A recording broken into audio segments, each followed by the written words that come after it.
Hello everybody, welcome to this week's video preview of the Michigan football game. I'm Pete Bigelow here with my AnnArbor.com colleague Mike Rothstein. This week the Wolverines travel to Columbus, Ohio, where they'll face the Ohio State Buckeyes in the annual rivalry game. This week the Wolverines enter the game at this point a 17-point underdog.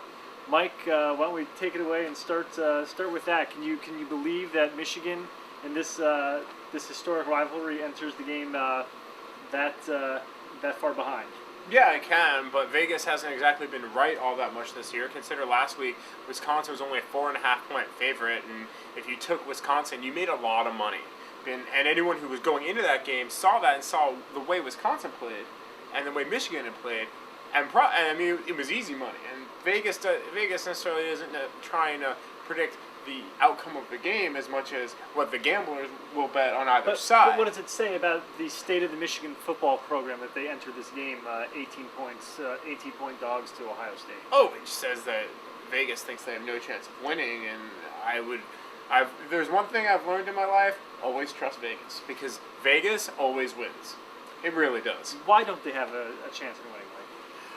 Part of the reason is just, I think the Ohio State defense, much like the Wisconsin defense, much like the Iowa defense, much like even the Michigan State defense, is a strong unit anchored by, as you very well know, a very good defensive end. And it seems like Michigan has really struggled, especially early in games, against teams that have that strong defensive end who can really neutralize one side of their line and the way Michigan runs the football. You know, the slow starts that you just mentioned have been a big problem for the Wolverines, especially in Big Ten play.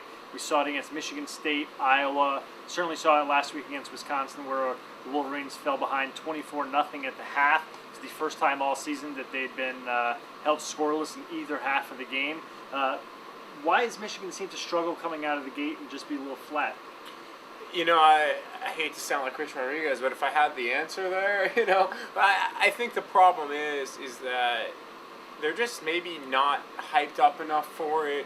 I think it goes back to the every game is the same mentality that Rich really likes to go with, that a lot of coaches like to go with. But if you look a lot of times in rivalry games, Mark D'Antonio is a great example. He makes sure everyone on his team knows that the Michigan game is not just another game, that game it really is, for a large portion of them, their season.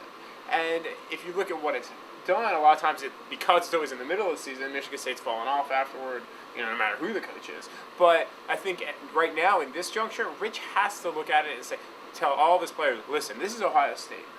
You need to play your best game of the season against Ohio State. I don't care what happens in the bowl game. You need to focus all of your efforts on Ohio State. That said, I think some of them are buying in. Daryl Stoneham and Craig Rowell have both said, even though they were injured last week, that there's no way they're missing the game this week. Now, all of that said, motivational tactics aside, do you think Michigan has a chance? I don't think Michigan has much of a chance this week. I think in some ways they match up better with Ohio State than they did Wisconsin last week. I think there's a history in this game, obviously, that anything goes, no matter where the two teams are ranked, no matter how the talent deficit may be on one side. Clearly 1969 being the best example of this. I think the underdog has a tradition in this series of stepping up. So I definitely do not count Michigan out of this.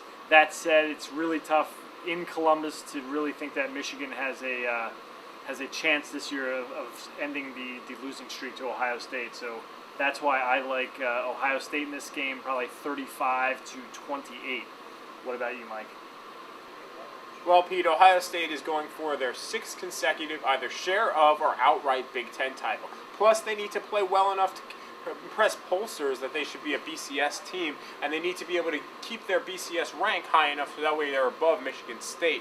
So here's the thing.